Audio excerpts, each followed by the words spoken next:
Bonjour à tous, est-ce que c'est bon pour le micro? Oui. Donc, je suis Marie Mesmer, députée de la France Insoumise. Je siège en commission des affaires culturelles et de l'éducation, donc on traite les questions d'enseignement supérieur recherche notamment.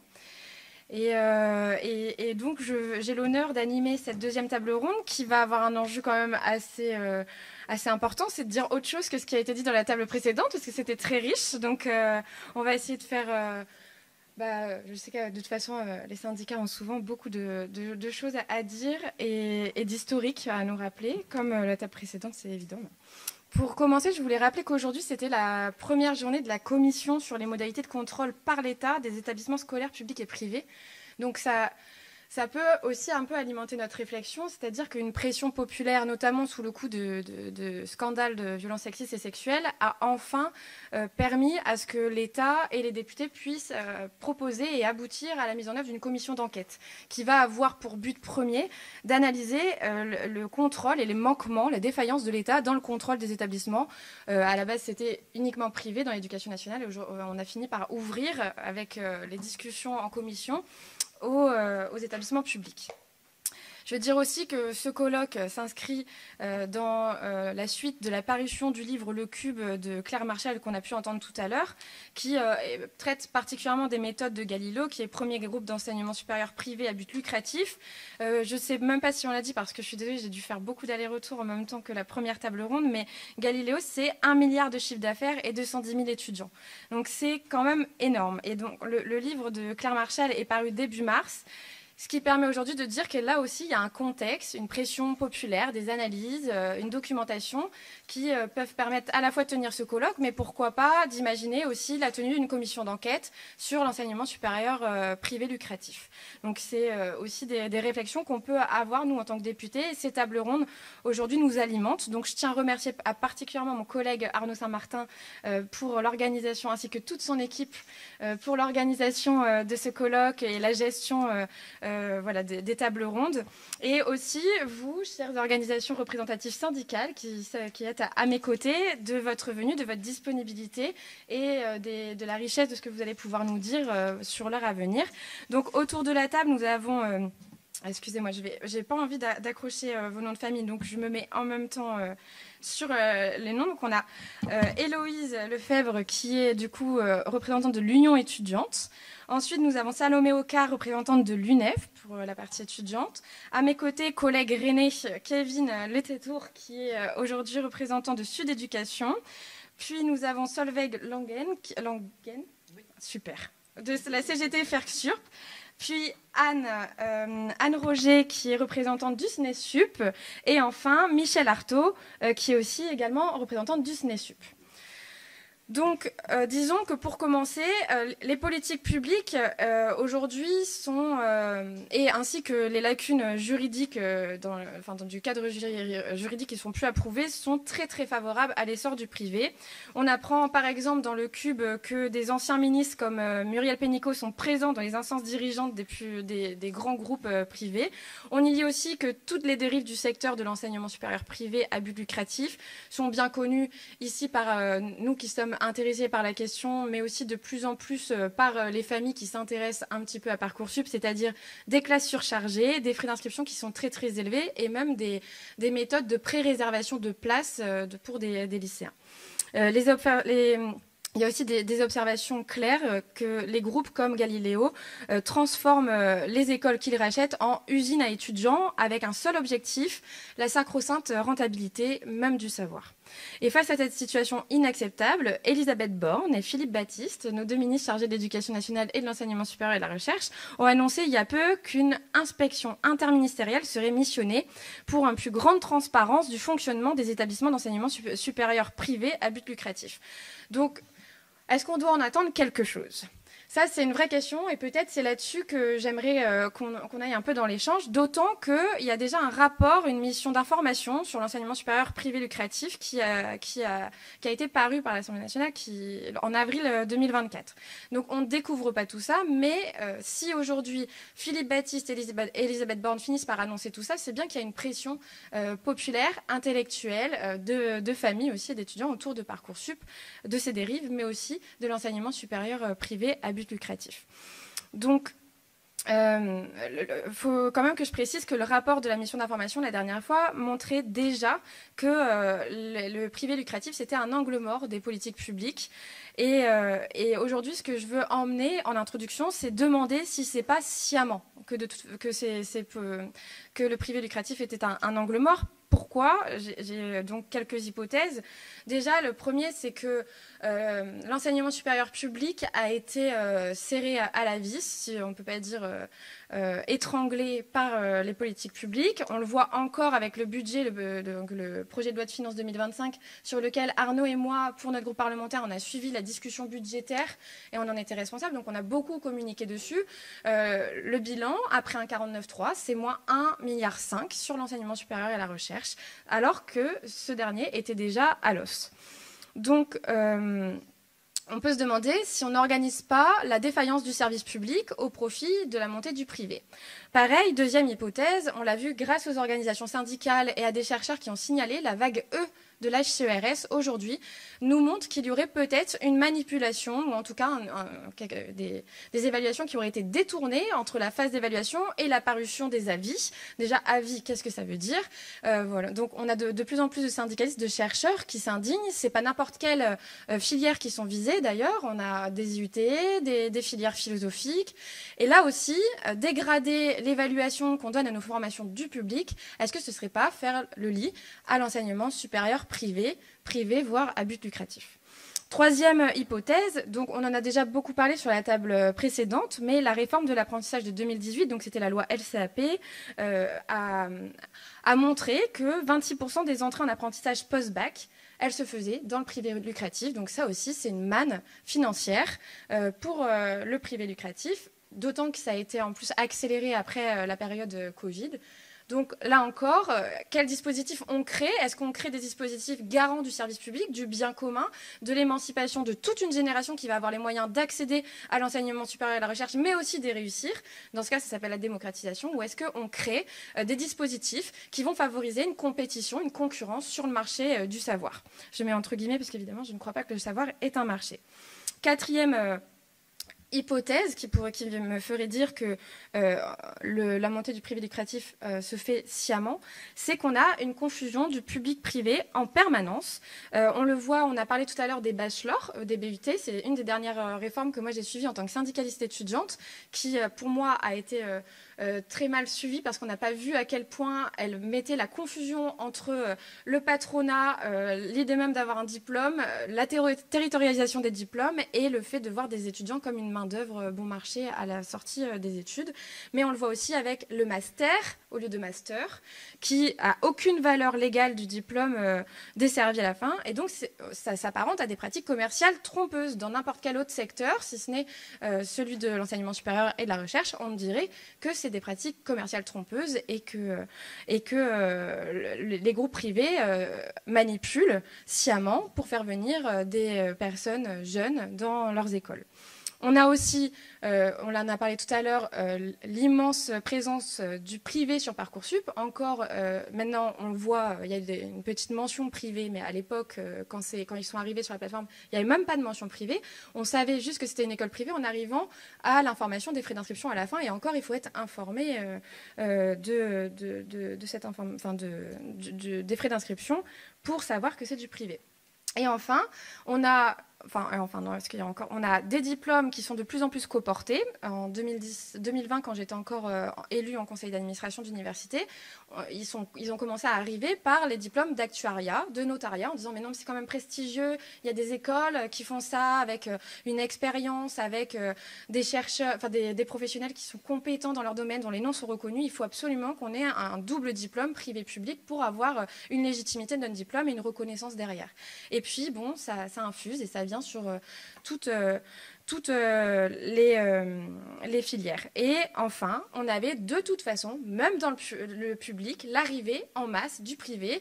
Par qui? Notamment par notre ancienne ministre de l'Enseignement supérieur et de la Recherche, qui porte aussi le même nom que notre ministre de l'Intérieur actuellement, qui était présidente de l'Université Paris-Saclay, qui a mis en œuvre des conseils d'administration où les étudiants perdaient de plus en plus leur place, donc Paris-Saclay, pardon, et où on appelle ça les personnalités extérieures, mais il faut entendre des des gens représentant le marché, leur entreprise, qui ont pu de plus en plus avoir leur mot à dire en conseil d'administration, mais c'est donc aussi une orientation de la politique universitaire, des programmes et de l'image d'université, jusqu'à même avoir des promotions, des bâtiments qui s'appellent Total ou qui portent le nom de famille de grands patrons.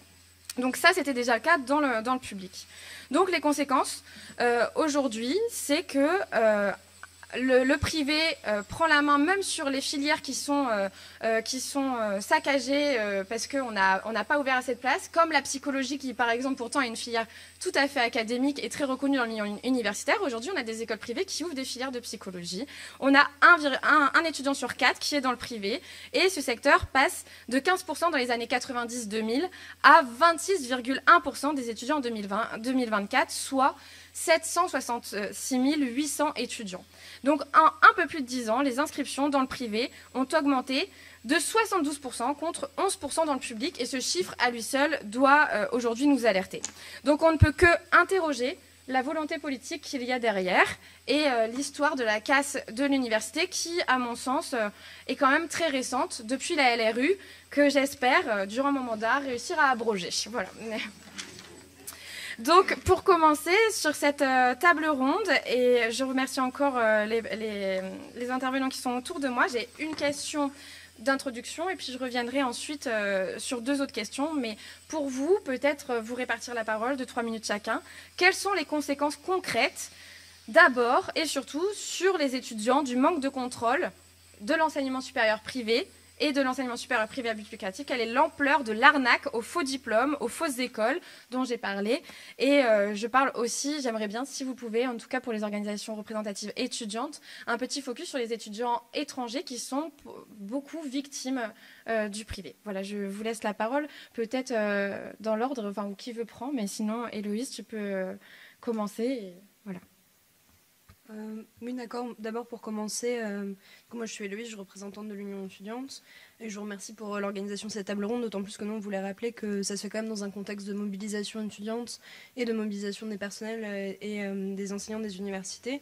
Ça fait déjà plus de 10 semaines du coup qu'on est mobilisés dans les universités, notamment comme ça a été rappelé lors du début de la première table ronde, il y a les personnels, les enseignants de la Sorbonne qui sont déclarés en chômage technique dans l'UFR de sciences politiques. Aujourd'hui, c'est l'école d'art de la Sorbonne qui a déclaré le chômage technique.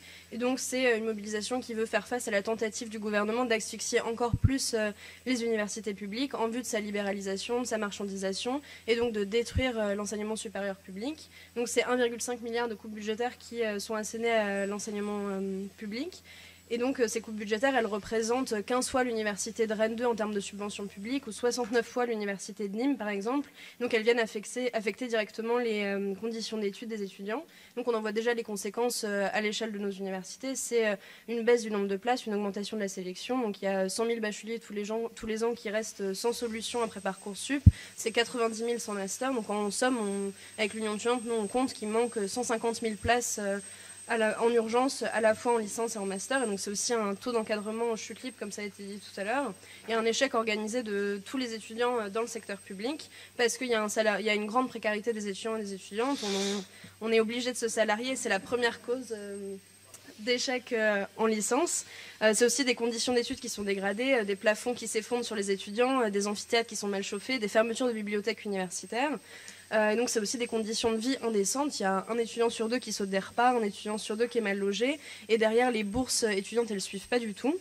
Et donc le gouvernement, il va organiser la fin de l'université publique et il va réunir toutes les conditions pour l'essor de l'enseignement supérieur privé. Et donc c'est là le sujet d'aujourd'hui. Donc ça a déjà été dit, mais la part du privé, elle augmente depuis plusieurs décennies et particulièrement sous le mandat d'Emmanuel Macron.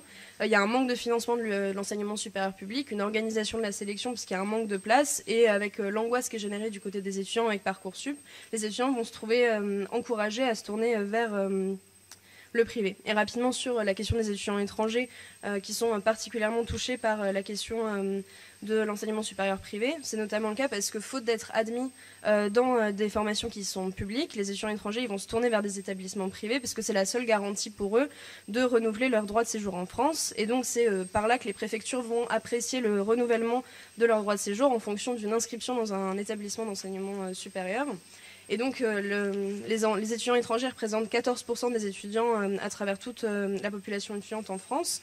Et les écoles privées, qui sont conscientes de leur vulnérabilité, elles viennent s'intéresser à ces étudiants en voyant en eux une opportunité lucrative. Et donc, ils sont plus facilement admis, les étudiants étrangers, dans ces établissements privés qui ont besoin d'eux pour leur modèle économique. Et donc, ils sont aussi plus exposés aux arnaques plutôt, à tout ce flou, à cette confusion qu'on a détaillée lors de la première table ronde. Et faute de moyens, ces étudiants étrangers, ils ne peuvent pas payer les frais d'inscription exorbitants à l'entrée de ces formations. Et donc, ils se tournent aussi vers l'apprentissage. En parallèle de ça, l'université publique, elle organise le fait d'exclure les étudiants étrangers des universités, avec le plan Bienvenue en France, qui a quand même un nom complètement ironique pour un plan qui est raciste et qui vise explicitement à exclure les étudiants étrangers des universités. Donc, c'est, pour rappel, 2 770 € de frais d'inscription pour une année de licence, 3 770 € pour une année de master. C'est multiplié par 16 les frais d'inscription des étudiants à la nationalité européenne. Et donc, avec toutes les coupes qui ont lieu là, cette année dans l'enseignement public, c'est aussi le risque à la rentrée prochaine, parce qu'aujourd'hui, toutes les universités n'appliquent pas ces frais d'inscription différenciés, et que l'asphyxie des universités, les coupes budgétaires, elles viennent devenir un prétexte pour la généralisation de ces frais d'inscription différenciés pour les étudiants étrangers. Merci, merci Héloïse. Salomé, peut-être vous pouvez prendre la parole après automatiquement. Ok, merci. Du coup, je m'appelle Salomé Ocar, je suis vice-présidente de l'UNEF. Je rejoins assez ce qui a été dit avant et je pense que c'est important, notamment pour comprendre l'ampleur des dégâts, entre guillemets, c'est qu'aujourd'hui, il faut bien faire la différence entre dans l'enseignement supérieur privé, donc l'espèce de gros, l'ensemble des établissements qui existent, il y a ce qui est reconnu par l'État et ce qui n'est pas reconnu par l'État. Et je pense que c'est important de faire la différence parce que du coup, on ne s'attaque pas, même légalement, de la même façon à ces deux types d'enseignement supérieur privé. Comme ça a été dit, sur Parcoursup, il y a de plus en plus de formations et de diplômes qui sont reconnus par l'État avec un label qui a été créé par l'ancienne ministre Sylvie Retailleau et tous les mois en CNESER il y a des accréditations de nouveaux diplômes qui sont faits tel truc qui existe dans tel endroit, etc. Et en fait le problème et ce qu'on voit c'est que d'une part c'est évidemment largement encouragé par l'État parce qu'on accrédite de plus en plus et d'autre part, quand on voit, et c'est là que c'est intéressant de faire le parallèle entre le budget des universités, c'est que les universités ayant de moins en moins de financement, il y a aussi plein de filières qui n'existent plus dans l'enseignement supérieur privé, des choses vraiment assez techniques, par exemple, si on veut faire du design, de la mode ou des arts, c'est de plus en plus compliqué de le faire dans le public. Et donc, en fait, si on veut faire ce genre d'études, on se tourne automatiquement vers le privé parce qu'il y a une défaillance, en fait, tout simplement du public, manque de moyens.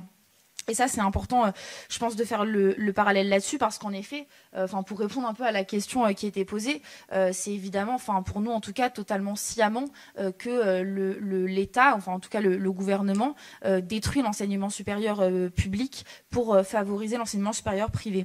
Et ensuite, il y a la partie cachée de l'iceberg, c'est l'enseignement supérieur privé qui n'est pas reconnu par l'État et ce sur quoi le ministère, l'État n'a absolument pas de prise en fait sur ce qui existe. Ce sont des boîtes qui parfois sont des boîtes aux lettres qui n'existent même pas physiquement, qui sont tout simplement des entreprises qui sont ouvertes à la chambre du commerce, qui n'ont aucune obligation de régulation, aucune obligation de formation. C'est pas des diplômes qui sont reconnus par l'État, mais par contre évidemment ce genre d'établissement, si on peut appeler ça établissement, ne va pas non plus l'afficher aux étudiants. Donc c'est des étudiants qui se font arnaquer de plusieurs milliers d'euros par année pour avoir un diplôme qui en fait est un diplôme en carton à la fin. Et en fait, ça, c'est des choses sur lesquelles il n'y a absolument pas de prise, où du coup, le ministère a l'air un petit peu, en tout cas, de se réveiller sur cette question-là. J'espère que l'espèce de rapport qui va être fait, ou en tout cas l'enquête qui va être lancée, va permettre à peu près de faire un point sur ce qui existe. Mais c'est quand même des boîtes qui parfois ouvrent, qui au cours de l'année ferment, avec les étudiants qui se retrouvent totalement à la rue, en fait, avec leur école qui n'existe plus.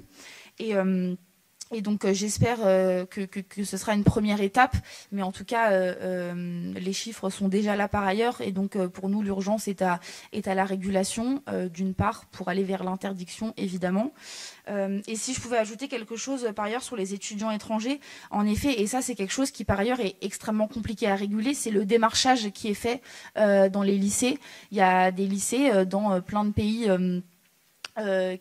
où en fait il y a des commerciaux qui sont des représentants des établissements, mais en fait c'est tout simplement des commerciaux qui vont dans les lycées proposer un super diplôme à plusieurs milliers d'euros, mais en échange d'un visa, d'un diplôme et puis une espèce de garantie derrière. Évidemment c'est des fausses écoles qui n'existent pas, qui arnaquent les étudiants, et une fois que les étudiants sont sur place, ils sont obligés de repayer dans une autre école privée en général pour pouvoir avoir leur diplôme et pas non plus avoir gâché plusieurs années de leur vie. Et donc voilà, c'est une situation d'ampleur qui a lieu. Et puis aussi un élément, je pense, qui est important juste pour conclure sur comment aussi prouver que le gouvernement aide sciemment le développement du privé, de l'enseignement privé, en plus de lui donner près de 100 millions d'euros par an, ce qui est quand même pas négligeable. C'est aussi la mise en place de la sélection, tout simplement.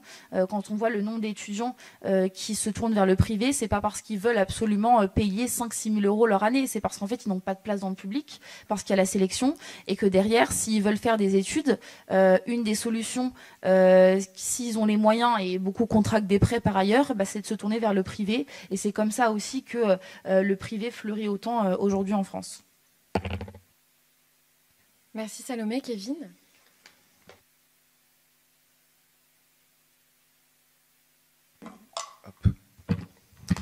Bonjour, Kevin Le Tétour, moi je suis co-secrétaire fédéral de Sud Éducation.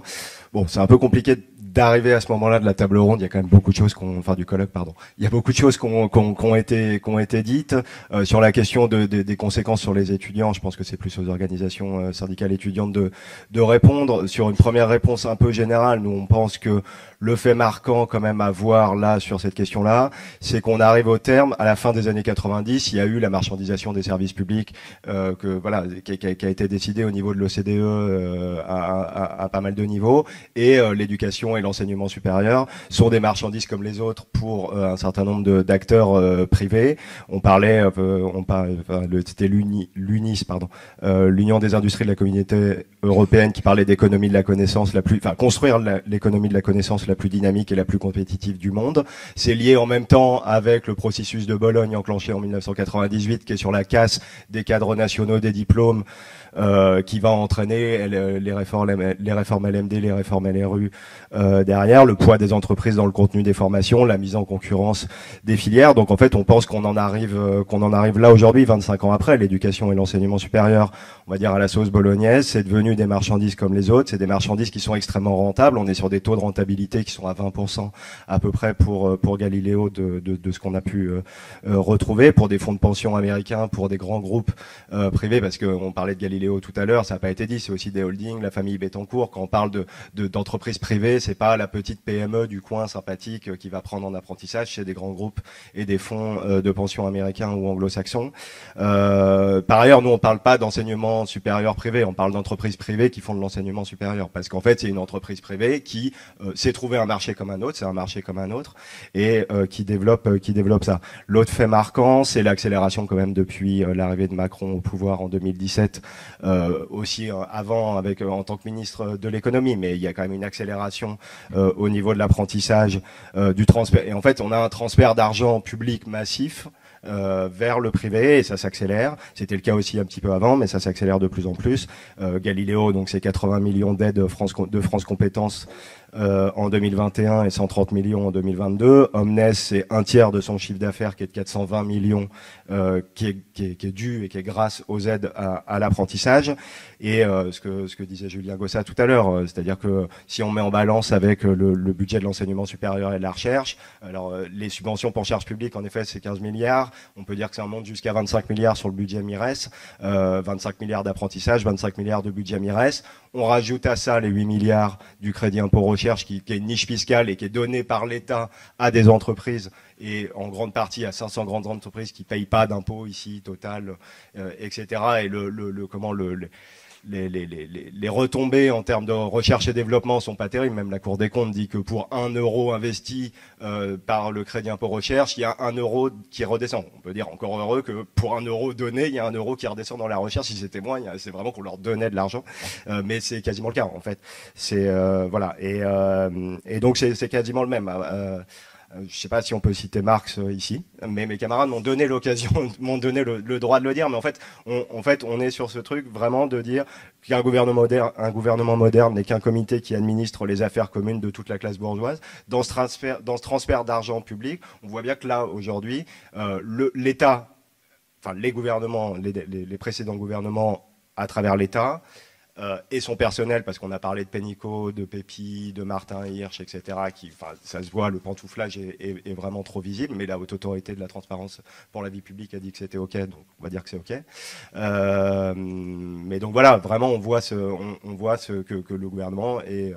Son objectif aujourd'hui est de transférer l'argent public pour donner à des grands groupes privés qui ne font pas de l'enseignement supérieur, qui font de la marchandise. C'est une marchandise comme les autres, comme l'eau ou d'autres types de services publics. Bon, je vais m'arrêter là pour le liminaire et puis après, il y aura d'autres questions.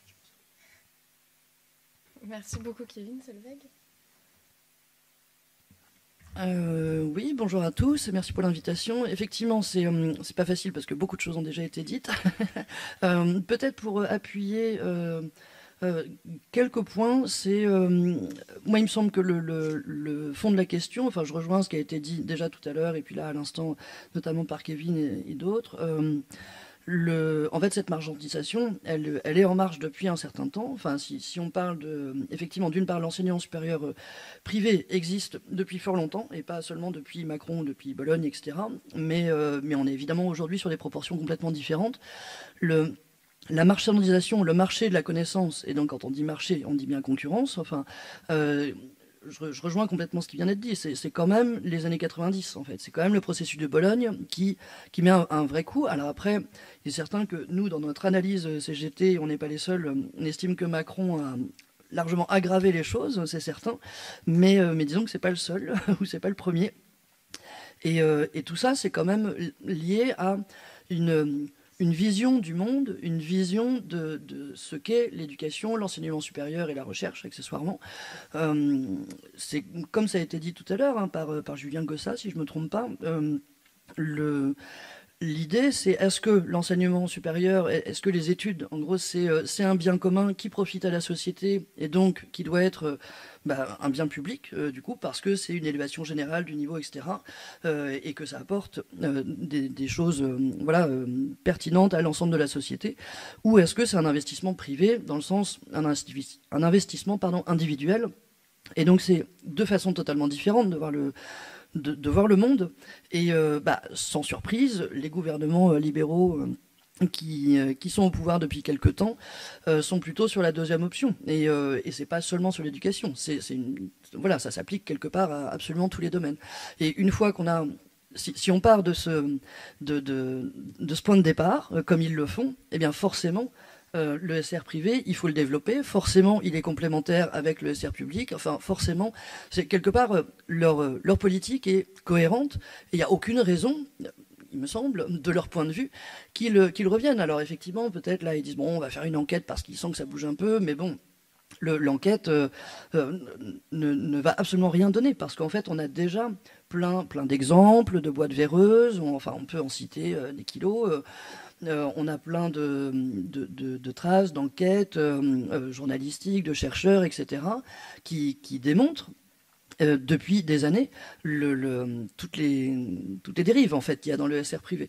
Donc quelque part ces informations-là, on les a déjà. Donc une nouvelle enquête, bon, ça va rien donner de particulier.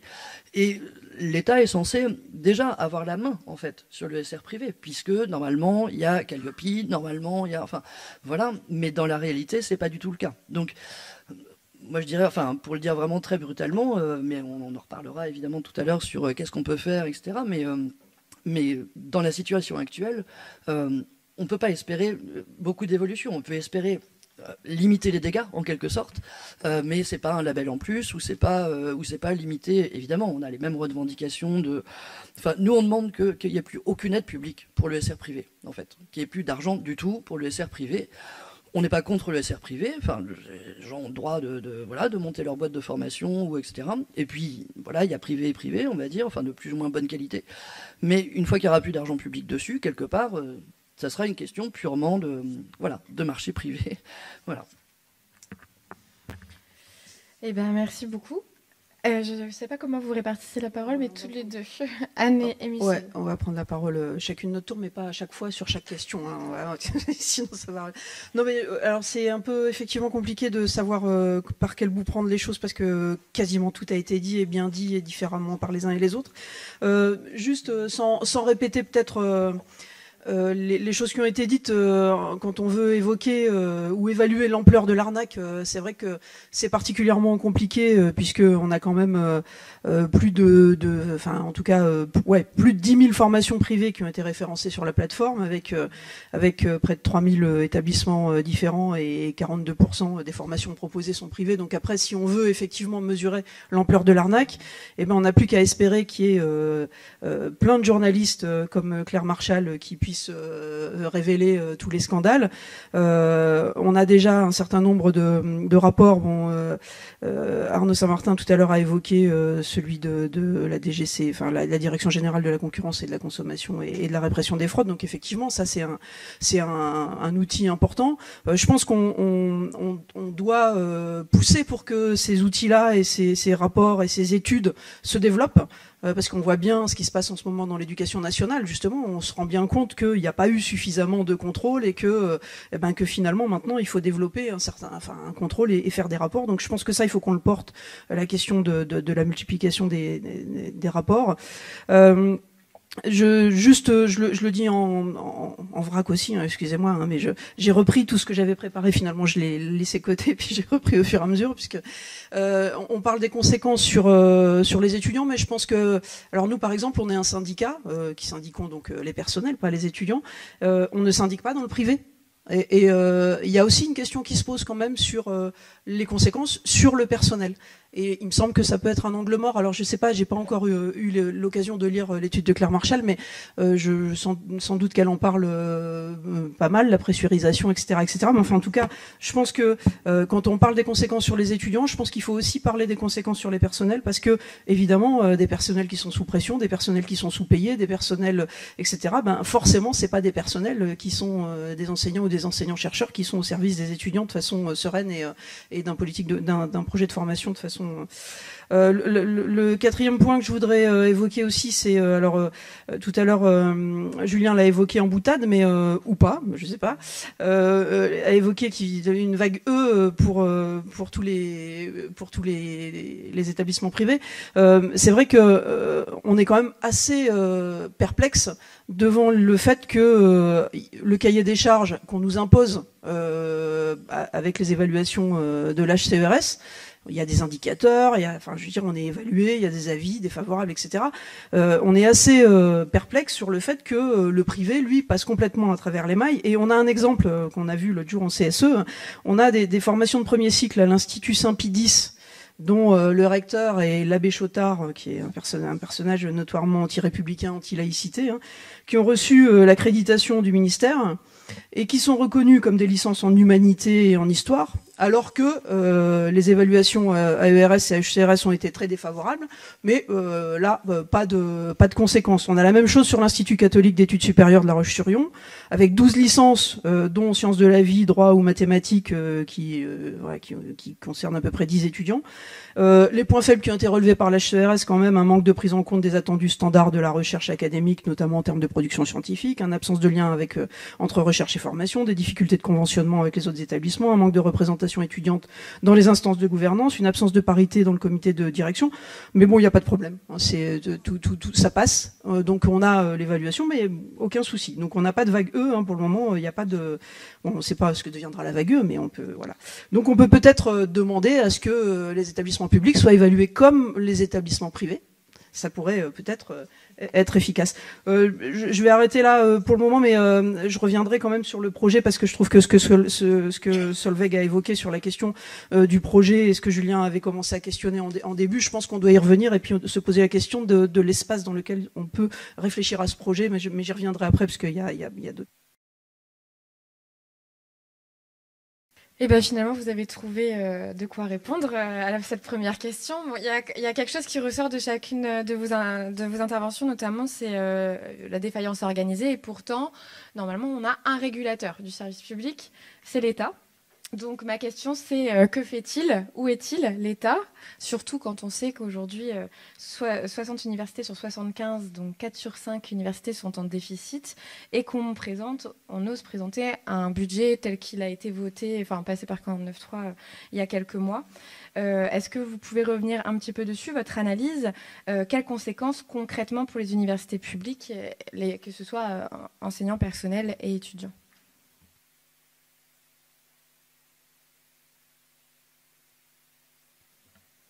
Je peux reprendre, mais effectivement, je pense que on a quand même acté du fait qu'il y avait une volonté de l'État d'organiser cet essor du privé, parce que il met en place la fin de l'université publique avec les coupes budgétaires qu'on assène aux universités, là comme je suis déjà revenue dessus. Aussi, comme ça a été déjà dit lors de la table ronde précédente, avec les contrats d'apprentissage et tout cet argent qui est donné au privé sans même qu'il y ait de contrôle qui soit fait, comme le disait Anne tout à l'heure. Mais c'est aussi le privé qui vient s'immiscer au sein de l'université. Donc on peut citer par là, c'est ce que disait tout à l'heure un des intervenants de la table ronde, je n'ai plus le nom, mais sur le fait que le privé vient au sein de l'université. Et donc c'est par là les mécénats, par exemple. Donc comment est-ce que les universités publiques, elles viennent chercher des investisseurs privés? Donc ça se voit à l'échelle de certains masters, notamment, qui sont financés jusqu'à hauteur de 80% par des entreprises privées. Dans mon université, il y en a un qui s'appelle Biota, donc qui est un des masters les plus reconnus en biodiversité à l'échelle française, mais c'est un master qui est financé à hauteur de 80% par EFAGE, donc on peut voir un peu la contradiction à l'origine de ça. Et en fait, l'université, elle est plus capable, sans ces financements privés, de conserver l'ouverture de ce master. Et encore une fois, au-delà du fait juste qu'on accepte des financements, c'est les droits qu'a l'entreprise vis-à-vis au regard de ce qui est enseigné. Donc c'est-à-dire que c'est souvent des intervenants qui viennent du privé, donc des salariés de EFAGE qui viennent donner des cours, qui viennent raconter comment ça se passe dans l'entreprise. Et c'est pas forcément une formation telle qu'on en a l'habitude au sein des universités. Et c'est bien une formation qui est calquée sur les besoins du privé pour construire des étudiants qui sont sur mesure pour les besoins ensuite du secteur dans lequel ils entendent travailler. Donc là, a priori, la biodiversité, le développement durable, mais spécialement conçus par les salariés même de EFAGE, ceux et celles qui travaillent déjà dans l'entreprise, pour leur expliquer ce qui sera attendu d'eux une fois qu'ils auront diplômé. C'est aussi, ça touche aussi à l'approche par compétences où finalement plutôt que, donc ça avance beaucoup à l'échelle des universités, c'est l'idée que on va découper les diplômes par différents types de compétences pour que ce soit le plus lisible possible et que les CV des étudiants et des étudiantes ils soient hyper lisibles pour les employeurs plus tard. Donc de dire est-ce qu'on est capable de faire un PowerPoint, est-ce qu'on est capable de parler anglais, est-ce qu'on est capable de s'exprimer correctement à l'oral. Et c'est plus on a une licence d'histoire, on a une licence de sciences politiques, on a une licence de mathématiques, c'est on est capable de faire toute cette somme de compétences et ça vient là calquer toute la logique de la formation sur les intérêts du privé et puis du patronat. Et donc, je pense que ce qu'il faut marquer, c'est effectivement ce qui était pointé du doigt tout à l'heure, et là, dans le début de nos discussions, c'est ce qui ressort aussi, c'est l'essor d'un autre modèle, et que le gouvernement, il ne veut pas du modèle d'université publique, c'est celui d'un modèle qui est calqué sur les universités comme aux États-Unis, le modèle anglo-saxon, qui est celui d'université où on paye pour étudier sans vraiment de garantie sur la qualité de la formation, parce que les étudiants, ils y deviennent des clients et sur lesquels on vient chercher à faire du profit. C'est une université où on va s'endetter sur 10 ans pour payer des frais d'inscription qui sont exorbitants et qui vont nous obliger à rentrer le plus vite possible sur le marché du travail, en acceptant des conditions de travail indécentes pour pouvoir rembourser cet emprunt qui devait nous permettre à l'origine de réaliser les aspirations selon une formation de son choix. Et avec le modèle privé lucratif, les étudiants ils gagnent le droit de se soumettre aux attentes du marché du travail, et cette soumission elle est largement organisée et encouragée par les gouvernements libéraux comme celui d'Emmanuel Macron et de Bayrou. Et donc l'État, par ses politiques, il a vocation à détruire l'enseignement supérieur public pour favoriser les établissements privés qui forment une jeunesse qui est complètement employable directement avec des compétences taillées sur mesure pour les besoins des entreprises. Et c'est en plus des établissements qui, comme ça a été dit tout à l'heure, ils ne sont pas du tout soumis Il n'y a pas d'évaluation du contenu des cours comme c'est le cas avec le HCERS, et c'est en fonction du taux d'insertion qu'on vient savoir si la formation elle est bien ou pas bien, si elle mérite qu'on y aille ou qu'on n'y aille pas. Et d'une pierre deux coups, ça arrange les affaires du gouvernement qui veut d'une jeunesse au pas et qui baisse la tête. Et c'est pas du tout non plus des établissements privés qui répondent à l'émancipation des étudiants par le savoir comme nous on le prône dans nos syndicats, mais c'est bien aux intérêts des entreprises et aux intérêts parfois idéologiques de certains milliardaires, comme en témoigne le rachat de l'école supérieure de journalisme de Paris qui avait fait un peu de bruit il y a quelques temps par Pierre-Édouard Stérin. Et du coup, ça touche aussi du doigt le manque de pluralité des contenus des cours qui sont enseignés dans ces établissements qui fait l'objet d'un contrôle. Et du coup, dans la mobilisation aussi qui est en cours et ce qu'on fait avec l'Union étudiante puis avec l'intersyndicale de l'enseignement supérieur et de la recherche, c'est de défendre un autre projet d'université, le projet d'une université qui veut qu'il y ait une émancipation par le savoir et qui réduit les inégalités plutôt que de les renforcer, tel que c'est en train d'être produit justement par le gouvernement.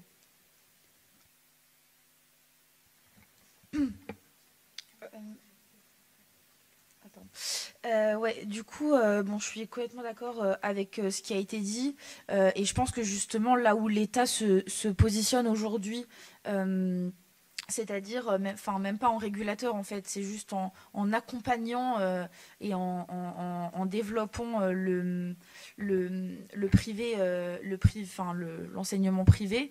En fait, moi je pense que l'État il doit se positionner justement sur, avec une législation qui est très claire et un plan en fait d'accompagnement pour réintégrer tout un tas de formations et notamment de filières qui n'existent aujourd'hui que dans le privé, qu'on ait en fait une unification du service public de l'enseignement supérieur avec toutes les formations aujourd'hui qui existent uniquement dans le privé ou principalement dans le privé, qu'on puisse les inclure dans le service public de l'enseignement supérieur et qu'à terme il y ait en fait juste tout simplement plus d'enseignement supérieur privé.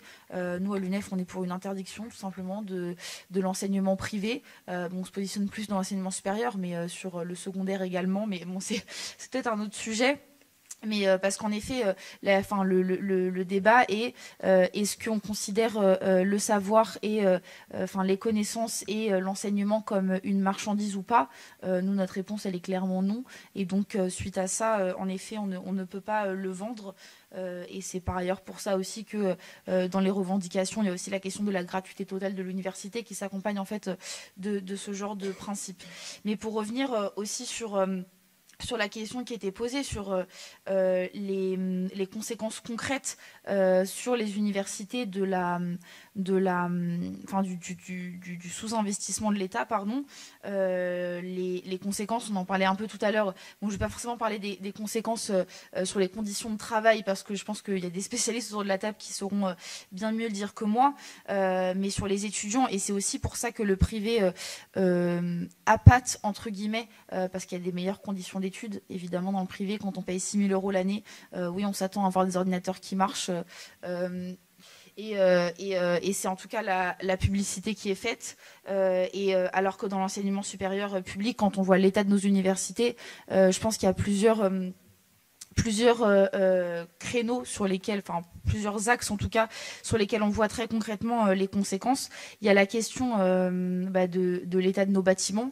Je pense que tout étudiant connaît la salle dans son établissement ou l'endroit, le couloir, etc., qui est complètement en train de s'effondrer.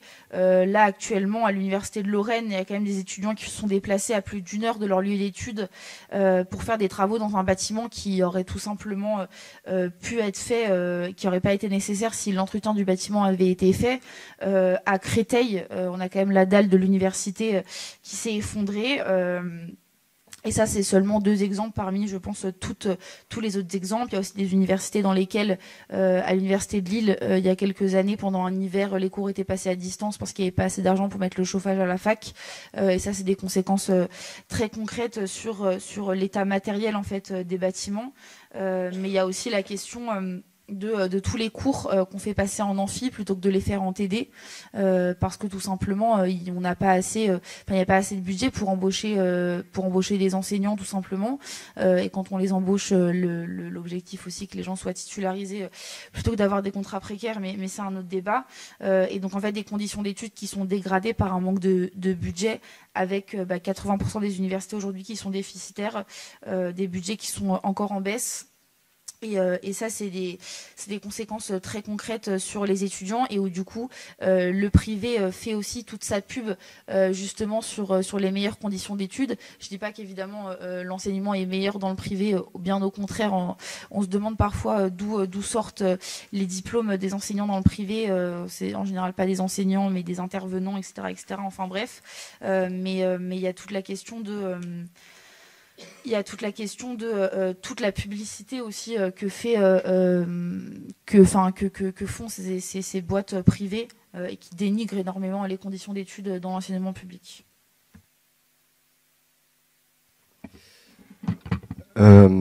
Du coup, je sais pas, bon, c'est pareil, il y a beaucoup de choses qui ont été dites. Moi, je trouvais ça intéressant ce que tu as dit sur la question de l'approche par compétence, et je pense que c'est pas pour rien que la réforme du bachelor, enfin du but, a été est concomitante, et parce que c'est là où on voit l'avancée la plus spectaculaire de l'approche par compétence dans les IUT, parce que du coup, c'est vraiment là, et pour faire le lien avec le privé, du coup derrière, avec les formations privées, c'est l'inverse du disciplinaire qui permet une émancipation, et voilà, quand on acquiert un savoir disciplinaire assez large, assez général au début, qu'on peut professionnaliser à partir du master ou à partir des masters pro ou des masters de recherche, mais quand c'est assis sur un disciplinaire, ça permet aussi un savoir critique et un savoir émancipateur qui est pas évidemment à l'ordre du jour du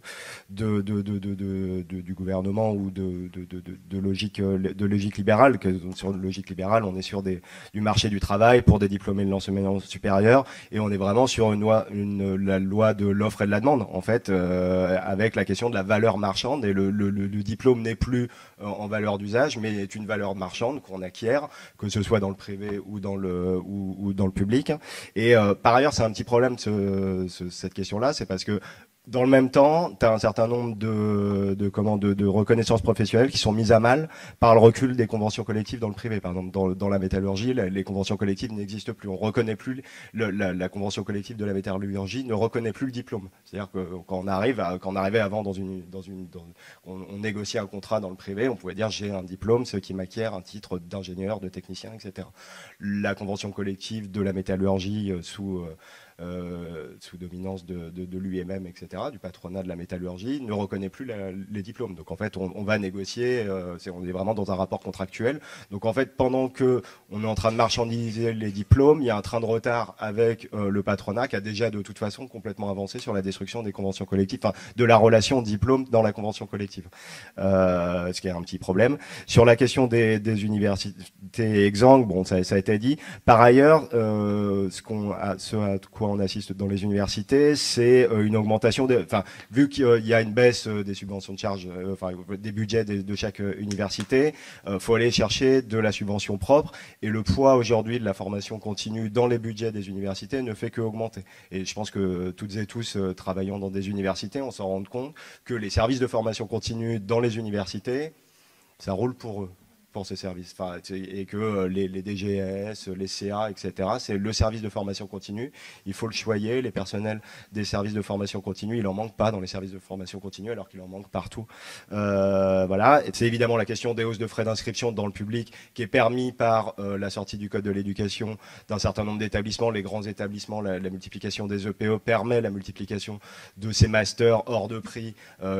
Évidemment, il y a PSL à Paris, Dauphine, qui sont des caricatures monstres, mais même dans des universités de province, à Rennes comme chez moi, il y a une multiplication des masters qui sont sortis du code de l'éducation, du DU, etc.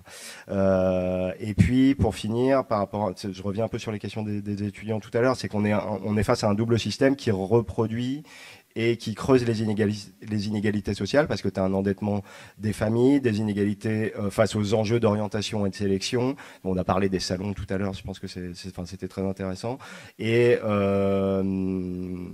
voilà. Et ça, c'est permis aussi Anne-Sophie Barthès, l'ancienne DGCIP, expliquait sur France Culture, je ne sais plus quand, il y a 1 an ou 2, que pour elle en tant que DGCIP, peu importe qu'un lycéen aille dans le privé ou dans le public. Pour nous, il y a un vrai problème qu'une représentante de l'État, que les étudiants le fassent, c'est dont acte, mais que la représentante de l'État, de la DGCIP, représentant du ministère, disent pour nous, peu importe le public, le privé. Bon, déjà en fait on se tire une balle dans le pied et en fait voilà. Et sur la question de la labellisation, je finis vraiment là-dessus. Bon, pour nous c'est vraiment la labellisation dont parlait Sylvie Rotaillot ou Hetzel et les renforcements de Calliope dont parle Philippe Baptiste maintenant. Pour nous c'est vraiment des illusions. C'est pas en proposant voilà quelques évaluations supplémentaires déjà par qui aurait le temps et qui le ferait. On a parlé de Nutri-Score tout à l'heure. Je sais plus où est-ce que j'avais lu ça et tout. En fait on ne lutte pas contre l'obésité avec du Nutri-Score. On lutte contre l'obésité en fermant des usines qui mettent trop de sel et des trucs pourris dans des aliments, en faisant de la prévention auprès des jeunes pour pas qu'ils mangent. Voilà. Et on est sur cette même logique. On dit on va mettre un Nutri-Score, mais en fait tu n'as rien résolu en mettant un BCDE sur ton produit. Et ça revient à ce que disait le collègue tout à l'heure sur une logique très individuelle. Et l'idée c'est quand même d'analyser, combattre les tendances de fond, la massification ségrégative qui résulte d'une mise en concurrence des étudiants dans les formations.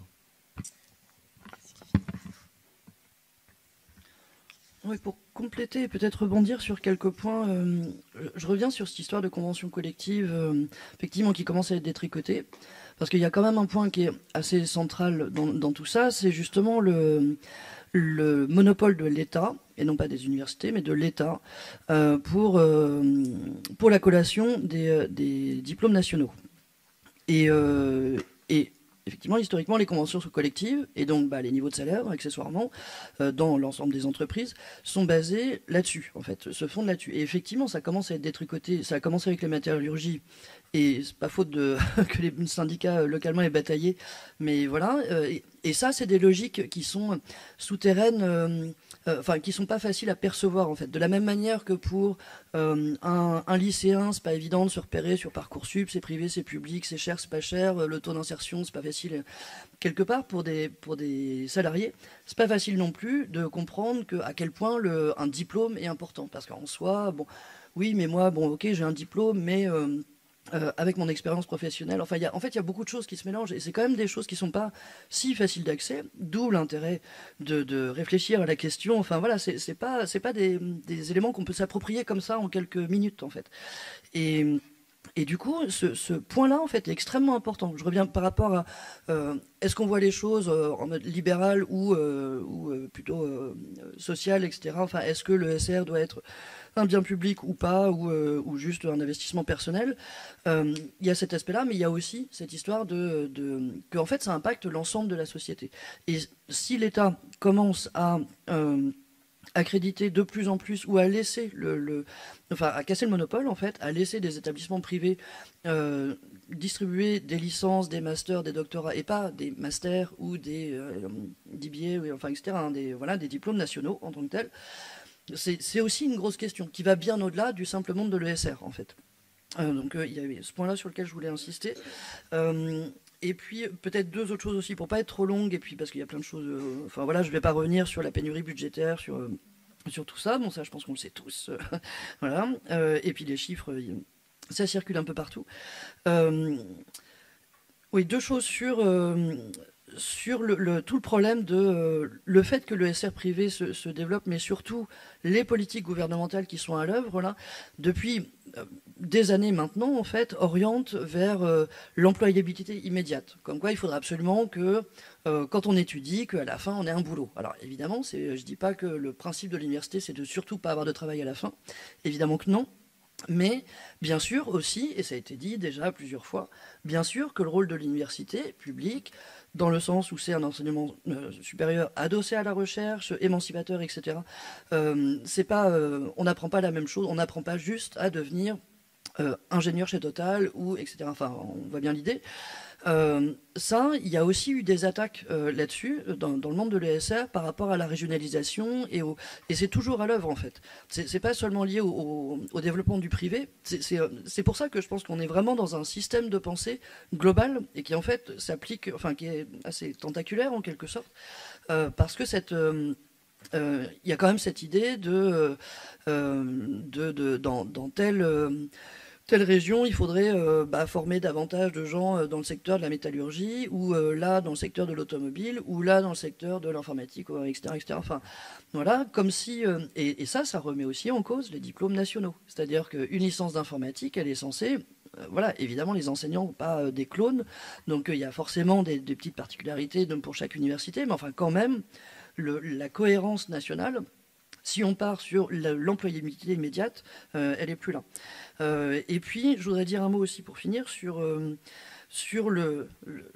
justement à quel point le privé est en train de grignoter en fait l'ESR public, ou est-ce que les universités, est-ce que le privé rentre dans les universités? Alors, sans revenir sur oui, les établissements expérimentaux, je pense qu'on pourra en reparler de ce mélange où maintenant il y a des structures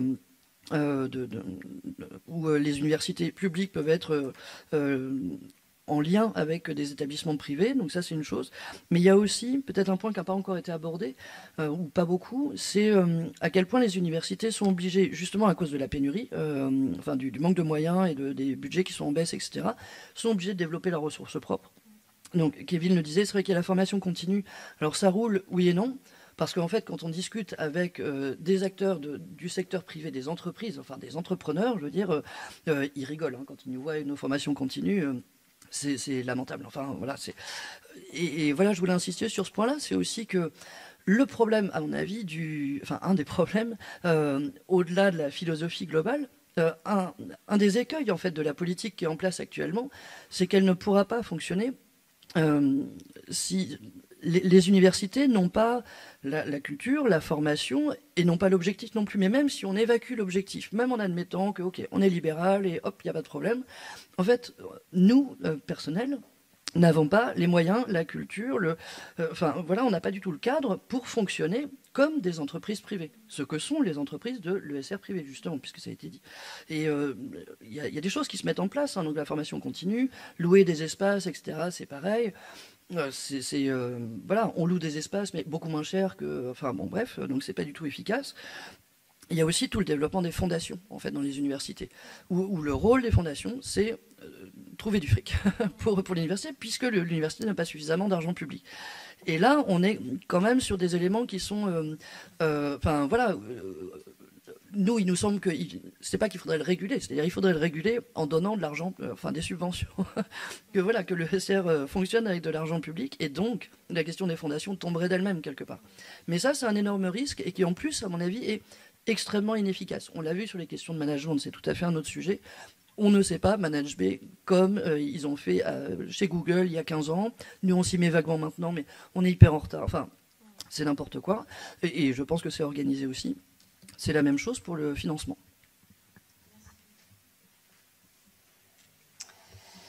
Oui, je vais reprendre certains points qui ont été développés. Alors, en essayant de dire des choses un petit peu différentes, ce qui évidemment n'est pas facile quand on arrive en queue. Mais ce que disait Solveig sur la remise en cause des diplômes nationaux, sur la culture des universités qui n'est pas celle du privé, on ne peut pas faire comme si, etc. En fait, l'État nous oblige à faire comme si, d'une certaine manière. Alors, il nous oblige à faire comme si de plusieurs façons. Une des façons, c'est la fameuse autorité indépendante, entre guillemets, parce que elle est peut-être indépendante du gouvernement et de l'État, mais sans doute absolument pas du processus de Bologne, par exemple. Et donc, qui est donc la CERS, qui évalue les formations et les laboratoires, mais on va parler que des formations ici, d'un point de vue d'indicateurs qui ne sont pas des indicateurs qui peuvent juger de la qualité de la formation, comme disait notre camarade tout à l'heure. On aimerait bien qu'elle juge la qualité de la formation, mais ce n'est absolument pas ça qu'elle regarde. Elle regarde des indicateurs qui sont des indicateurs structurels et liés à des choses très précises qui sont la professionnalité, l'engagement étudiant par le biais de la participation à des conseils de perfectionnement, c'est-à-dire que ce n'est pas l'engagement étudiant pour l'engagement étudiant, non, c'est participation à des conseils de perfectionnement. Et puis, l'adossement à la recherche, en regardant l'adossement à la recherche d'une manière très particulière. Et donc, par exemple, vous allez vous retrouver avec des formations à qui on va dire qu'elles ne sont pas suffisamment adossées à la recherche, parce que, par exemple, il n'y a pas une UE dévolue à ça.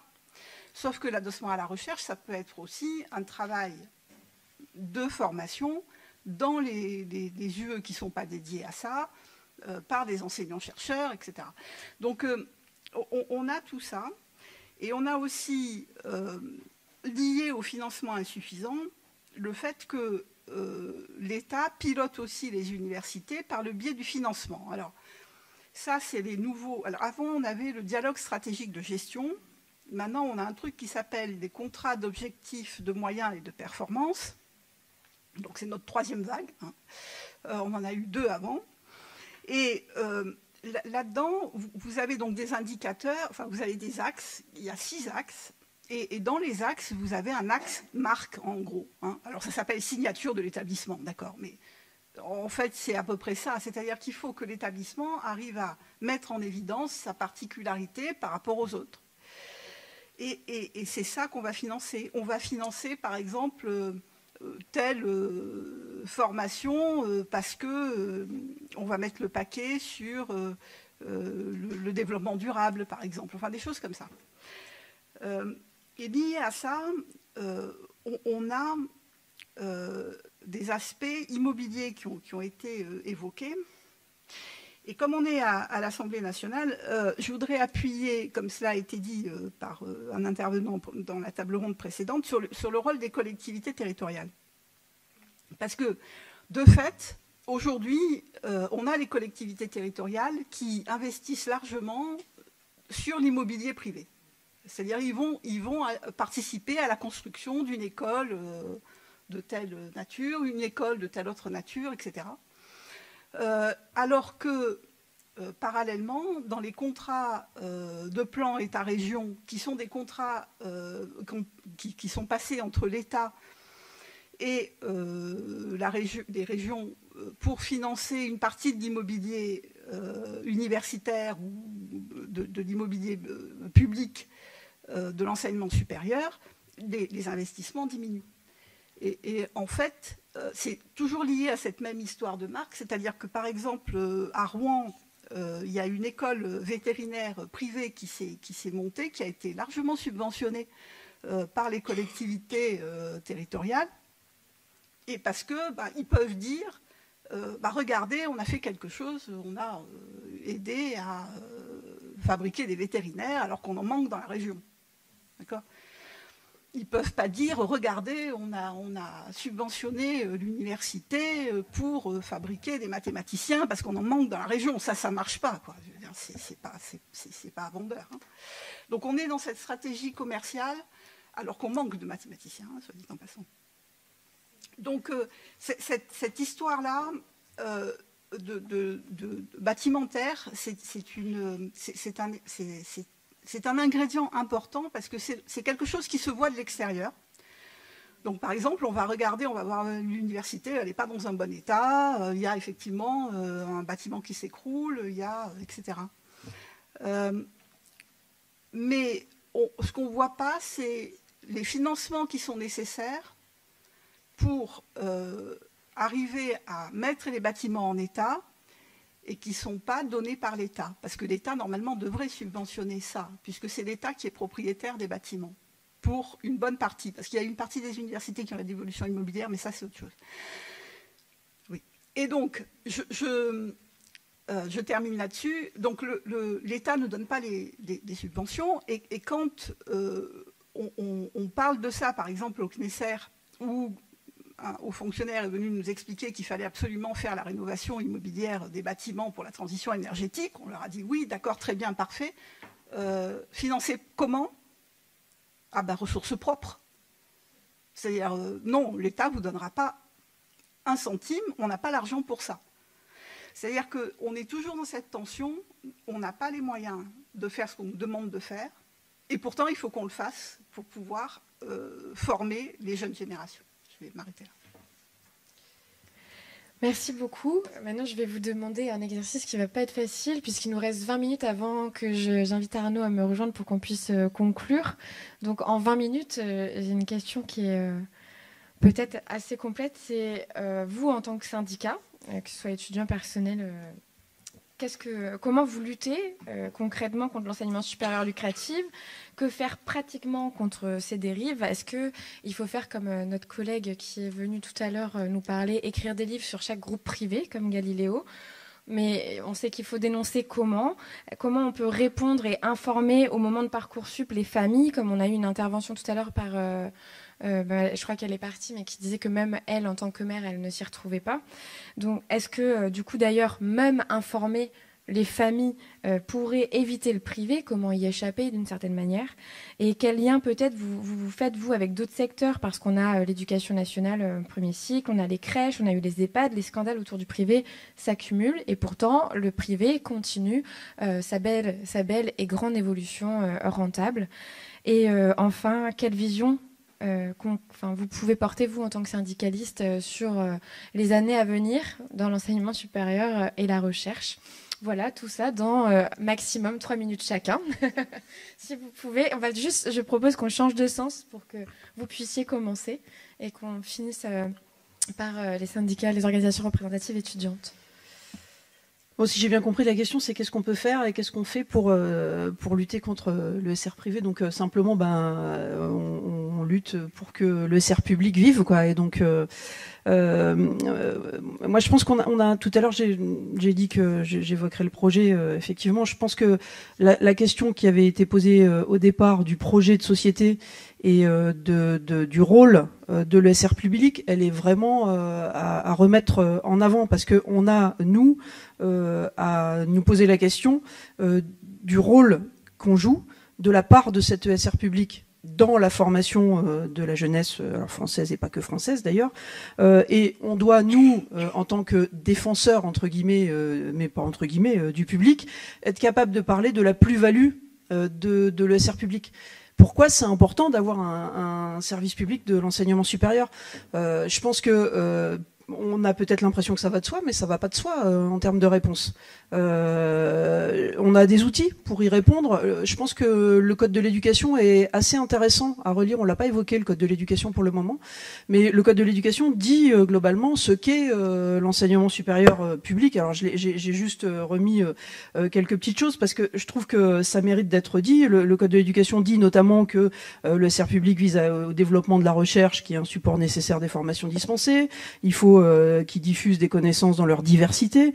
Il vise l'élévation du niveau scientifique, culturel, professionnel de la nation et des individus qui la composent, mais aussi il lutte contre les discriminations, il permet de réduire les inégalités sociales et culturelles, il permet de réaliser l'égalité entre les femmes et les hommes, etc., etc. Donc en fait, on voit très bien que le SR public est défini par son rôle en termes de diplomation et de diffusion de connaissances et encore, mais aussi par un projet de société, c'est-à-dire que derrière il y a quelque chose. Et ça, je pense que on doit le remettre en avant parce que c'est ça qui fait le commun en fait entre tous nos établissements. On a aujourd'hui un enseignement supérieur public qui est éclaté, avec des structurations, des statuts d'établissement qui font qu'on appelle université des choses qui n'ont plus rien à voir les unes avec les autres. Donc nous, on a à refabriquer du commun, on doit essayer de montrer que on contribue à un même projet tous ensemble, alors que le SR public est composé de divers établissements qui sans doute peut-être peuvent avoir plus de mal que nous à montrer quel est le projet commun, quoi, entre toutes ces écoles. Donc je pense qu'on a à travailler sur ce projet commun et sur voilà, à quoi sert cette SR public. Je ne vais pas redétailler, mais voilà. Pardon, je vais faire très court. Oui, je suis complètement d'accord. Nous, en tant que syndicat, on a un certain nombre de revendications du type revaloriser les salaires, supprimer la niche fiscale du CIR, etc. Enfin voilà, je ne détaille pas tout, ça serait très très long, il y a plusieurs pages. Et, on est globalement d'accord, mais voilà. Mais en fait, ces revendications, notre boulot au quotidien en tant que syndicat, c'est les porter partout où on peut, donc dans les instances, dans les conférences de presse, etc. Enfin bref, dans tous les espaces possibles, et surtout, participer à ce que tu disais, en fait, la prise de conscience de nos collègues, mais aussi du grand public, autant que possible. En gros, la prise de conscience de l'intérêt de l'ESR public et des dangers du privé lucratif, etc. Enfin bon, voilà. Et donc on est plus là-dessus, et puis autant que possible de mobiliser, d'organiser la combativité en fait de nos collègues, ce qui est loin d'être simple. mais voilà, c'est quelque part c'est un travail de terrain tous les jours, quoi. Pareil, du coup, très rapidement et à la serpe, je pense qu'il y a du court terme et du moyen terme. Sur le court terme, il y a un vrai enjeu, ça a été discuté dans la table ronde précédente, sur les questions d'orientation, sur la question des salons, etc. Il faut renforcer le service public de l'orientation. Il y a un vrai enjeu sur les enseignants du secondaire qui sont complètement aveugles. Enfin, ils ont du mal à accompagner les étudiants, les élèves de seconde, première, terminale, leur expliquer tous les enjeux de Parcoursup, etc. Donc, mais on va pas leur dire, vous faites ça en plus de vos 18 heures, ce sera gratuit, c'est du travail gratuit, donc évidemment que ça peut pas marcher le travail gratuit. Il y a aussi des vrais enjeux à expliquer. Marie disait qu'on était de Rennes tous les deux l'année dernière. À Rennes, il y a une entreprise privée d'enseignement supérieur de création numérique à 6 000 € l'année qui a fermé et qui a mis des dizaines d'étudiants. Voilà, en fait, ils ont fait 1, 2, 3 années. L'entreprise ferme. On ne sait pas pourquoi elle ferme parce qu'on n'a pas on ne sait pas les budgets, les chiffres d'affaires, etc., à qui elle appartenait et tout.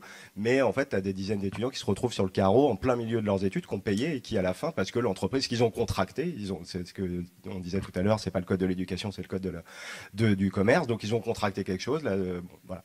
Donc ça, le faire. Et puis, ce que disaient les camarades, c'est-à-dire le meilleur moyen de contrer l'enseignement supérieur privé, c'est de défendre l'enseignement supérieur et de la recherche publique.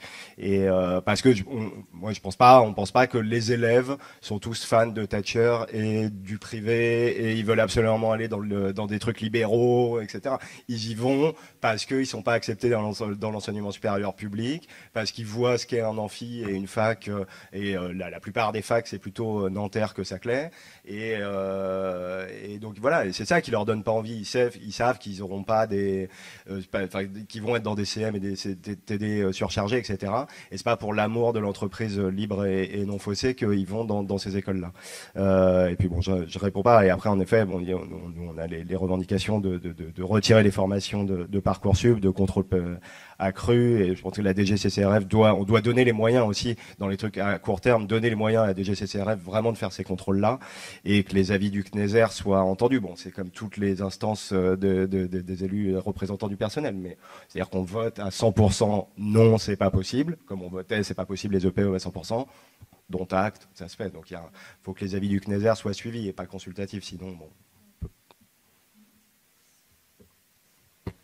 Je suis entièrement d'accord avec tout ce qui a été dit. Je pense qu'on se rejoint de toute façon là-dessus. Nous, côté étudiants, du coup, je pense que on a aussi un rôle entre guillemets, enfin un rôle qui devrait pas être le nôtre, mais qu'on endosse malgré tout ça.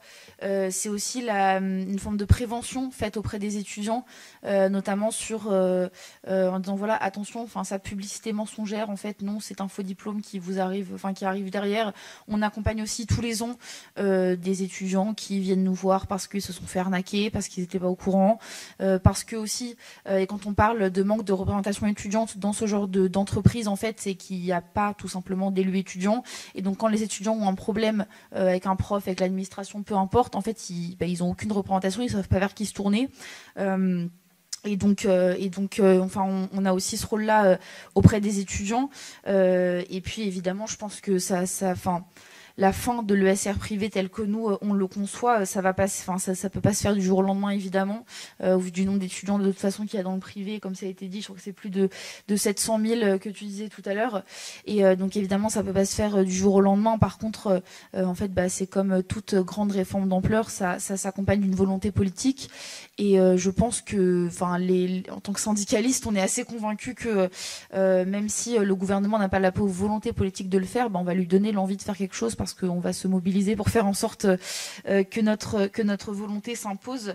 Et je pense que voilà, en effet, quand on parle d'enseignement supérieur, de budget des facs, etc., ça intéresse pas grand monde, ou en tout cas on essaye d'intéresser le plus possible déjà ceux qui sont concernés, les étudiants, les personnels, les profs, etc.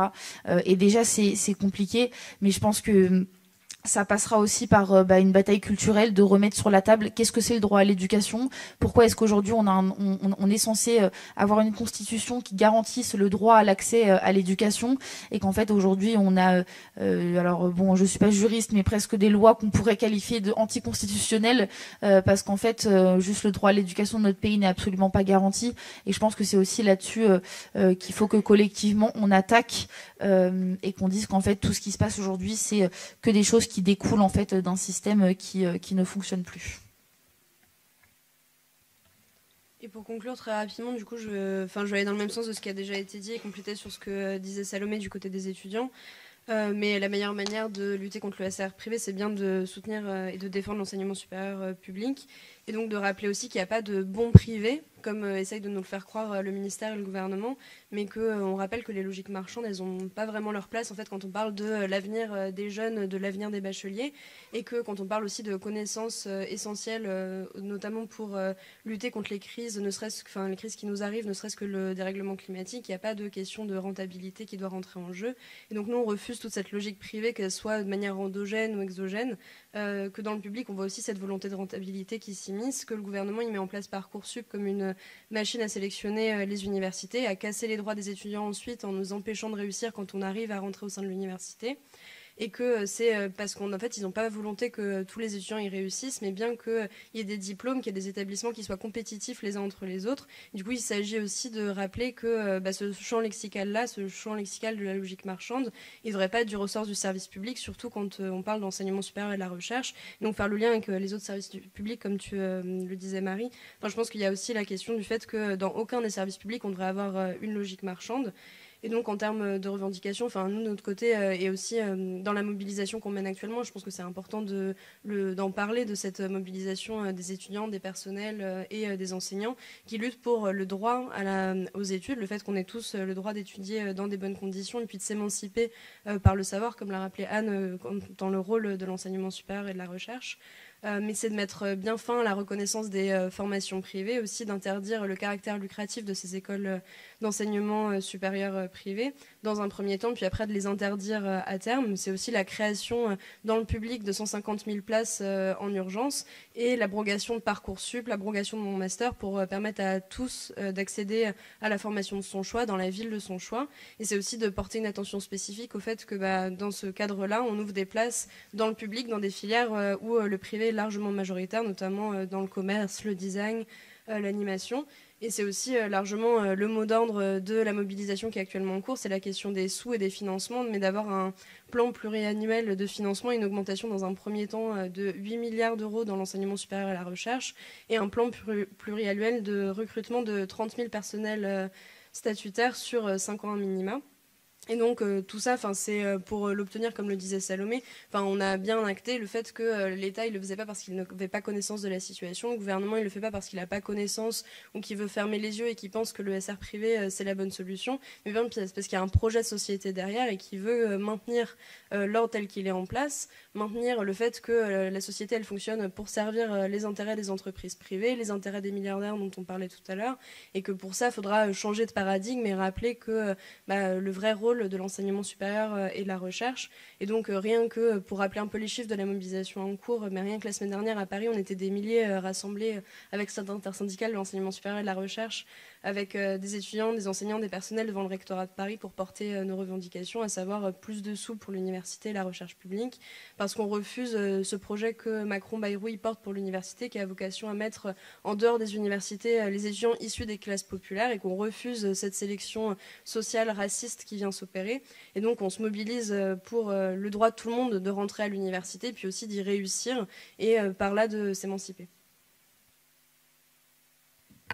Merci beaucoup Héloïse pour ce mot de la fin. Merci à vous tous et toutes. Normalement, il y avait une phase de questions-réponses, mais puisqu'on doit rendre la salle à 18h, je suis désolée, mais on vous coupe l'herbe sous le pied de vos questions. Néanmoins, j'appelle Arnaud, si tu veux bien, pour conclure avec moi la journée de colloque que tu as organisée.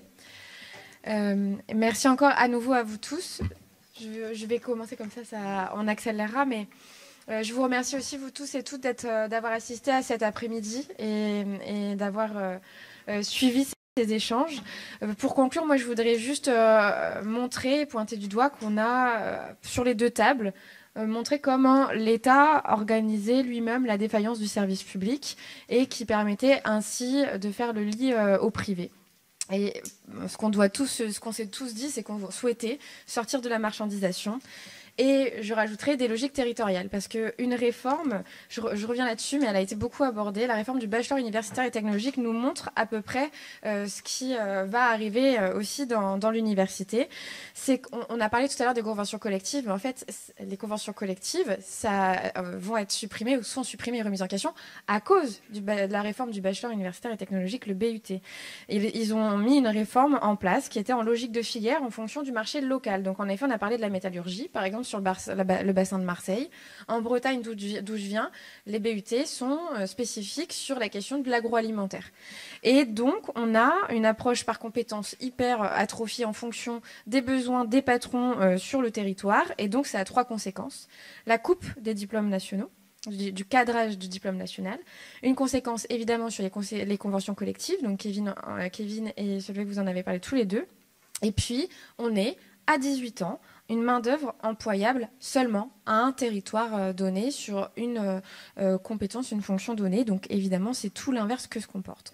Pour nous, apprendre, ça devrait être tout simplement sortir de toute logique marchande et économique. Donc première réponse à ça, et je l'ai dit, mais je le redis encore, abroger la LRU. Et donc pour apprendre tout simplement, c'est avoir accès au savoir, avoir accès à la culture et donc à l'esprit critique pour une émancipation collective d'une classe d'âge, je l'ai dit tout à l'heure. Et pour ça, on ne pourra pas faire sans répondre, sans ça, on ne pourra pas répondre aux grands enjeux qui se trouvent devant nous, qu'ils soient sociologiques, sociaux, économiques et écologiques. Et contre toutes ces crises-là, le savoir, c'est notre arme, pour reprendre le champ lexical très utilisé en ce moment par le gouvernement macroniste. Donc, les fascistes et les capitalistes, eux, ils savent bien que le savoir, c'est une arme en notre position, celle de l'émancipation collective. Et donc, quand ils ne transforment pas l'enseignement supérieur et la recherche par un marché qu'ils peuvent manipuler tant que c'est rentable et dans leur intérêt, eh ben, ils interdisent la recherche ou des mots comme femmes, comme diversité, comme crise écologique. C'est ce qu'on voit aux États-Unis. Mais ici, en France, moi, je peux vous dire, en commission des affaires culturelles et l'éducation, le Rassemblement national est beaucoup moins policé qu'en hémicycle. Ils y vont sans problème, parce que c'est moins regardé. Et donc, on a des amendements qui figurent sur le site de l'Assemblée nationale où c'est écrit texto, supprimer les sciences humaines et sociales. Et il n'y a pas une commission où il ne parle pas du wokisme, cette science de dégénérer. Donc face à cela, nous, on porte un programme qui est clair. Je ne vais pas faire toutes les mesures, vous l'avez beaucoup dit, mais notamment l'allocation d'autonomie pour permettre à une jeunesse de s'émanciper sans avoir à penser à ses conditions matérielles d'existence. Supprimer Parcoursup, bien évidemment. Recruter au moins 30 000 personnels, bien évidemment, c'est-à-dire ouvrir des places. Et puis interdire totalement le caractère lucratif.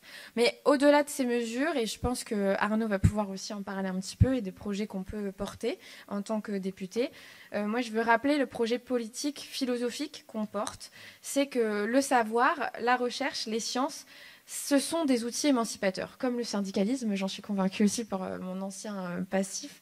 Et donc, les sciences sont l'étude des questions essentielles pour comprendre le monde dans lequel on vit. C'est nous permettre de relever les défis écologiques, par exemple, donc je les citais tout à l'heure, questionner les rapports de pouvoir, les dynamiques culturelles, historiques, l'international, et questionner les biais, les discriminations, et même parler d'espace, comme tu adores, Arnaud. Donc, loin des obsessions et des caricatures que peuvent en faire l'extrême droite qui, elle, au contraire, a horreur des sciences. Donc, en ce sens, et pour défendre notre modèle, celui du bien commun, des services publics de qualité, il faut absolument nous battre contre Macron et son monde, premièrement, et ses budgets, c'est sûr, austéritaires, mais aussi contre l'extrême droite, parce que ça ne va pas l'un sans l'autre, sinon il y a Trump qui arrive au pouvoir, peut-être ici un jour le Rassemblement national avec ses amendements qui veulent juste abroger les sciences humaines et sociales, qui disent que les étudiants étrangers sont des coûts pour les finances publiques. Enfin voilà, je vous laisse imaginer ce que ça générerait. Et donc, forcément, ma conclusion, ce serait de vous appeler à marcher samedi contre le racisme, contre l'extrême droite et pour nos biens communs, le service public. Merci Marie. Alors, je ne vais pas repartir en tunnel, hein, parce que beaucoup de choses ont été dites, et merci à toutes les intervenantes, les intervenants qui ont fait ce travail de diagnostic consolidé au fur et à mesure. C'était vraiment précieux, hein. Moi, j'ai gratté comme un fou, là.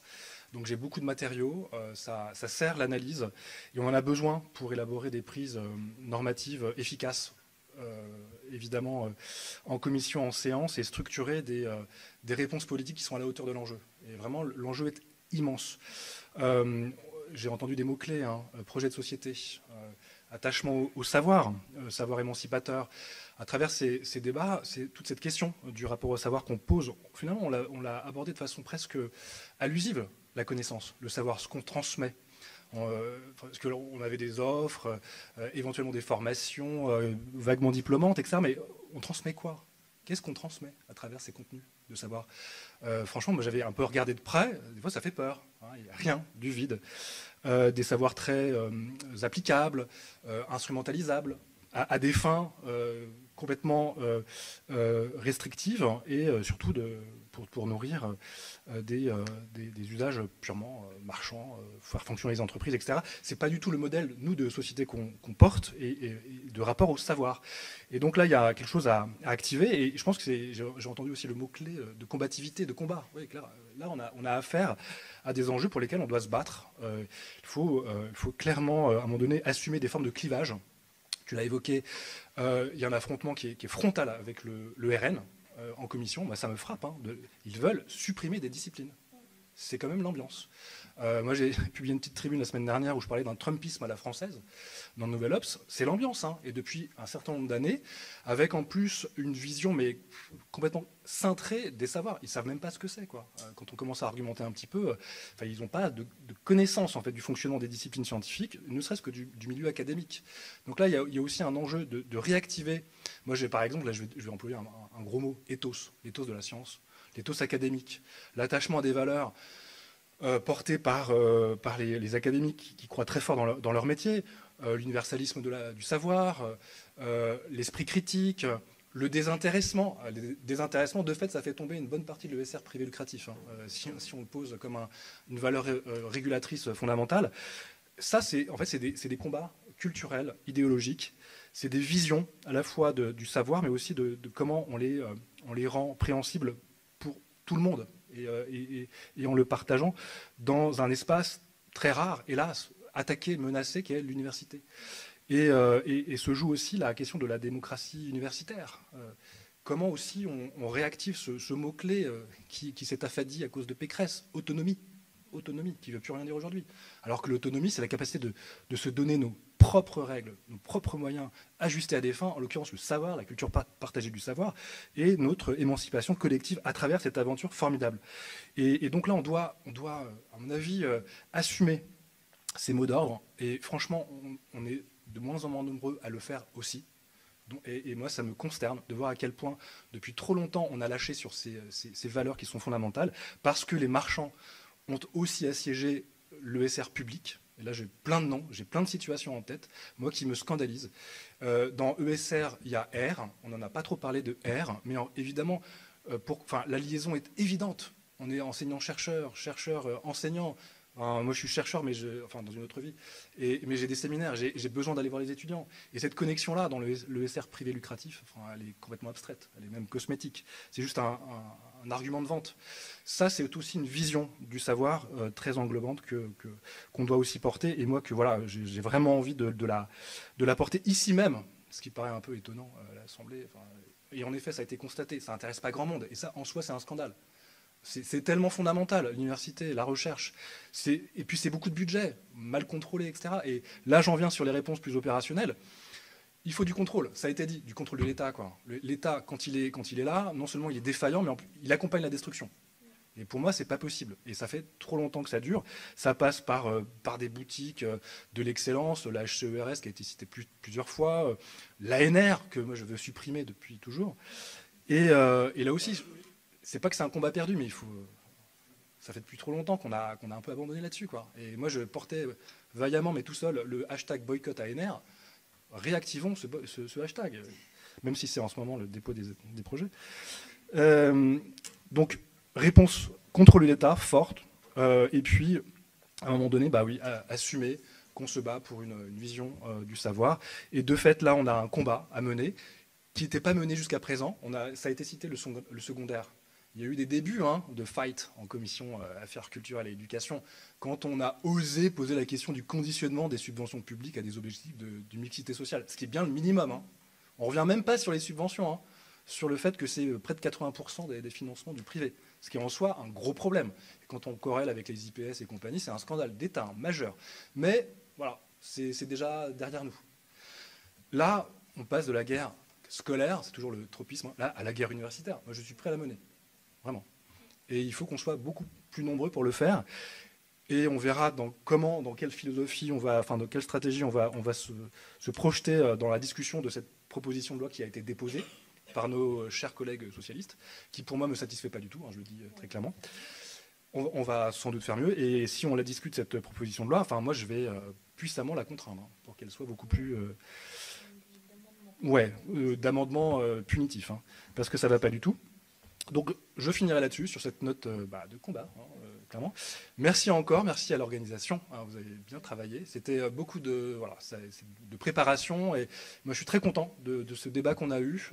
Il y a beaucoup de choses qui ont été dites, ça va circuler, c'était enregistré, sachez-le.